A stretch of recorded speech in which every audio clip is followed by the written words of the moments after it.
Good morning friends, मैं रजनीश कुमार, मत्स्य किसान, मछली पालक, पीवीआर एक्वा फार्म हाउस से। ये मेरा फार्म हाउस आपका विलेज पतला, मोदीनगर डिस्ट्रिक्ट गाजियाबाद यूपी में है। दोस्तों, इस वीडियो के माध्यम से मैं आपको कुछ अपनी जर्नी के बारे में बताना चाहूँगा। काफ़ी दोस्तों ने रिक्वेस्ट की और व्हाट्सएप पे और फेसबुक पे डाला कि आप अपने बारे में कुछ बताइए कि आप फिश फार्मिंग यहाँ तक कैसे पहुँचे। दोस्तों, आप ये देख रहे हैं मेरा 6 एकड़ का फार्म है जहाँ पे मैं अभी खड़ा हूँ, और मेरी टोटल 20 एकड़ में फार्मिंग है। तो 14 एकड़ का फार्म और है, मैं आपको वहाँ पे भी लेके जाऊँगा। और ये 6 एकड़ के फार्म है। कुछ इससे पहले मैं आपको अपने बारे में बताना चाहूँगा। दोस्तों, मेरा education background electronics communication engineering है, और मैंने 14 साल तकरीबन टेलीकॉम इंडस्ट्री में नौकरी की है। तो मेरे को शुरू से ही कुछ था कि मैं कुछ अलग करूं, तो मैंने 2016-17 में कुछ स्टार्ट कर दिया कि मैं कुछ एग्रीकल्चर से रिलेटेड स्टार्ट करूंगा। और उस एग्रीकल्चर में भी मैंने 5 जो वर्टिकल्स हैं, जैसे कि आपकी पिगरी हुई, गॉट फार्मिंग हुई, आपका पोल्ट्री हुआ, डेयरी हुआ और फिश फार्मिंग, 5 के बारे में मैंने काफ़ी अच्छा अध्ययन किया। मैं सरकारी डिपार्टमेंट से भी मिला, मैं जो अच्छे फार्मर्स जो कर रहे हैं हमारे क्षेत्र में उनसे भी मिला। तत्पश्चात मैंने फ़िश फार्मिंग ऑप्ट की कि मैं फ़िश फार्मिंग करूँगा। मैं आपको इस वीडियो में बताऊंगा कि मैंने फ़िश फार्मिंग क्यों ऑप्ट की। उसके 4-5 मेन कारण थे कि फ़िश फार्मिंग क्यों करें। सबसे पहला था कि इसमें मार्केट प्लेस आपका ऑलरेडी क्रिएटेड है और ये चीपेस्ट सोर्स ऑफ प्रोटीन है। दूसरा ये था कि डिमांड सप्लाई का हमारा ह्यूज गैप है। तकरीबन इंडिया में ही अभी 8 मिलियन मैट्रिक टन का गैप है कंजप्शन में और प्रोडक्शन में। फूड एंड एग्रीकल्चर ऑर्गेनाइजेशन का मानना है कि 2030 तक तकरीबन 13% की गिरावट आ जाएगी मैराइन फिशरी में, और वो सब के सब इनलैंड फिशरी पे शिफ्ट हो जाएगी। जो हम मछली पालते हैं वो किसी भी पद्धति में पालें, वो उसे हम फ्रेश वाटर या इनलैंड फिशरी बोलते हैं, और जो समुद्री मछली होती है वो उसे मैराइन फिशरी बोला जाता है। तो समुद्र से तो हम बस निकाले जा रहे हैं मछलियाँ, तो इसलिए उसमें गिरावट 100% होनी ही होनी है। तो हमारे पास ये बिज़नेस में स्केलेबल बहुत था, जो फिगर्स हैं खुद दर्शाती हैं।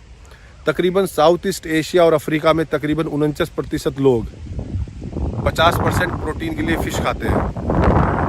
तो ये सारे फिगर्स ऐसे थे कि ये अभी आने वाले समय में बहुत ही ग्रोइंग बिजनेस है। और आप देख भी रहे होंगे आजकल हमारी सरकार का भी बड़ा फोकस है, ब्लू रेवोल्यूशन हो, कि कैसे फार्मर्स की इनकम डबल करी जाए। तीसरा हमारा था कि हम कोई भी बिजनेस करें तो पहले हमें उसे बिजनेस करना है, फिर हमें उसे पेमेंट का बहुत फॉलोअप लेना पड़ता था। तो ये बिजनेस हमारा कैश रिच बिजनेस है। आप चाहे अपने फार्म से फिश को सेल करें, चाहे मंडी में जाके करें, चाहे रिटेल पे करें, इसमें क्रेडिट नहीं है। तो ये मेरे को काफ़ी बहुत ही अच्छे पॉइंट्स लगे कि जैसे हम कितना भी स्केलेबल कर सकते हैं, आप प्रोडक्शन बढ़ा सकते हैं, कैश रिच बिजनेस है।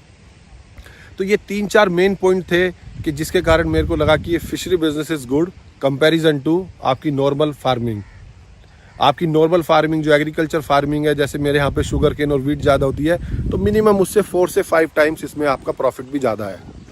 तो ये कुछ 4-5 मेन पॉइंट थे जिसके कारण मैंने फिशरी ऑप्ट की और फिशरी स्टार्ट कर दी।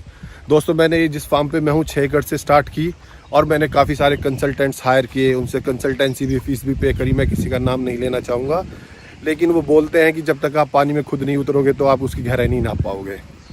तो बहुत सारी प्रॉब्लम्स फेस की मैंने 24 महीने में, लास्ट के 2 साल में। तो किसी ने मेरा पॉन्ड बहुत बड़ा बनवा दिया, किसी ने उसकी डेप्थ कम करवा दी, किसी ने हाई स्टॉकिंग डेंसिटी करा दी, किसी ने फीड के बारे में सही ज्ञान नहीं दिया, किसी ने कुछ दवाइयाँ ही मेरे को सेल कर दी। तो मैंने दवाइयों की काफ़ी समझो दुकान ही लगा डाली हो, लेकिन मैंने हार नहीं मानी, मैं लगा रहा। तत्पश्चात मेरे को एक सज्जन मिले, उन्होंने कहा कि आप है ना थोड़ा ट्रैवल करो और आप ये देखिए कि क्या लोग जो फिश फार्मिंग कर रहे हैं उनकी क्या बेस्ट प्रैक्टिसेस है। तो मेरे को काफ़ी बड़ा कैची लगा और मैंने ट्रैवलिंग स्टार्ट करी। आप बिलीव कीजिए, उसके बाद मैंने 13 स्टेट, 8 एक्सपोज और सेमिनार, 6 फिश की ट्रेनिंगें, तकरीबन 16 हैचरियाँ, 2 फीड फैक्ट्री और 58 फार्मर्स के मैंने फार्म विजिट करे अक्रॉस द इंडिया, जिससे मेरे को इतनी लर्निंग हुई, इतनी बेस्ट प्रैक्टिसेस हुई कि मैं आपको वो बता नहीं सकता कि मैं अपने आप को किस लेवल पे समझने लगा कि क्या क्या प्रॉब्लम्स हैं, कैसे कैसे वो सॉल्यूशन निकलेंगे। और जैसा आप समझते हैं, मानते होंगे कि हमें कहीं ना कहीं कोई ना कोई गुरु चाहिए किसी भी काम के लिए।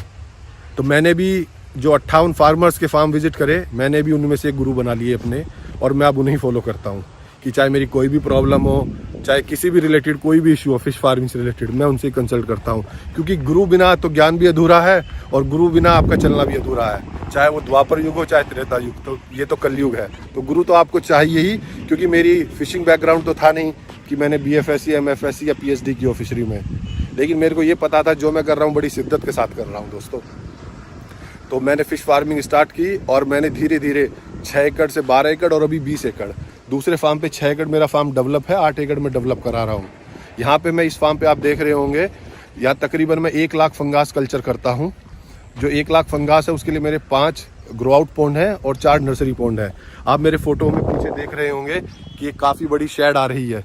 जो शेड है उसमें हमारा सिंपली हमने 20 टैंक्स बनाए हुए हैं, जो मैंने 32,000 लीटर के तकरीबन 2 मिलियन कैपेसिटी है उसकी सीड बैंक की। तो हमारे यहाँ लोकल में फार्मर्स को क्या प्रॉब्लम होती है, जब वो सीड मंगाते हैं, चाहे वो आंध्रा से मंगाएं चाहे कोलकाता से मंगाएं, तो मोर्टेलिटी बहुत ज़्यादा ऑब्जर्व होती है। तो मैंने ये उस पर्पज़ के लिए इसको डिज़ाइन करा। इसमें मैंने सारे tanks, inlet, outlets, oxygen machine, one of the best oxygen machine in globe, वो मैंने लगाई। इसको पूरा कवर किया जो मैं टेम्परेचर कंट्रोल भी कर सकूं। मैंने 2 सबमर्सिबल कराए फॉर वाटर फ्लो के लिए, और हर टैंक को मैंने 1 लाख कैपेसिटी, मैं 1 ग्राम से 10 ग्राम तक का बच्चा उसमें आराम से ग्रो करा सकता हूं।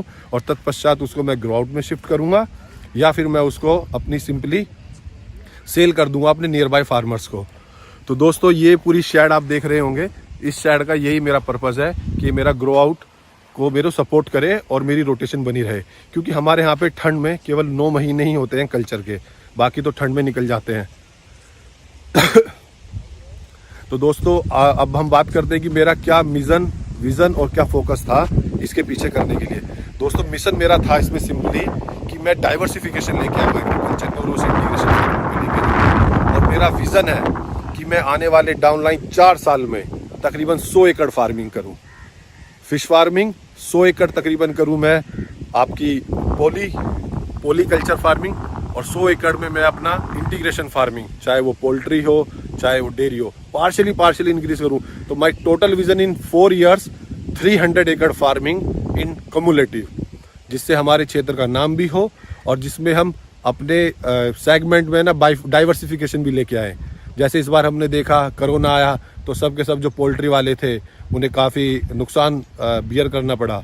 तो हमारे पास अगर मल्टीपल सेक्टर्स हैं सेम अम्ब्रेला में, तो आप अच्छा ग्रोथ कर पाएंगे। तो दोस्तों मैंने, आप देख रहे होंगे मेरी साइड में, मैं आपको दिखाना चाहूँगा अभी जो मेरा फार्म है उसी के पीछे मैंने एक ट्रेनिंग सेंटर भी बनाया हुआ है। जो मेरा ट्रेनिंग सेंटर है उसमें मैं 5 फार्मर्स को ट्रेनिंग देता हूँ और 2 दिन का मेरा ट्रेनिंग प्रोग्राम है पूरे का पूरा। उसमें आपको theoretical as well as practical, from early morning to late night, आपको सब चीज़ें, आप फीडिंग कैसे कराएं, आप सैम्पलिंग कैसे करें, ग्रेडिंग कैसे करें, नेटिंग कैसे करें, वाटर टेस्टिंग कैसे करें, आप एरिएशन की क्या इंपॉर्टेंस है। तो मेरे यहाँ पे मेरा ट्रेनिंग सेंटर भी ऑपरेशनल है। तो आप जो भी अगर कोई भी क्वेरी है तो आप मेरे को कमेंट बॉक्स में डालिए, मैं आपकी क्वेरीज का आंसर करूंगा। दोस्तों मैंने काफ़ी सारे फ्रेंड्स से कुछ क्वेश्चन पूछे, तो मैंने एक 50 क्वेश्चंस की एक क्वेश्चनरी रेडी की है, जिसमें मैं अपनी आने वाली 4-5 वीडियो में वो सब इनकॉर्पोरेट करूंगा। उसमें आपको 50 क्वेश्चंस और आंसर्स मिलेंगे। रिक्वेस्ट है वो सब आप देखें, तो आई एम 100% श्योर कि आप 90% आप ऑटोमेटिक मछली पालक बन जाएंगे।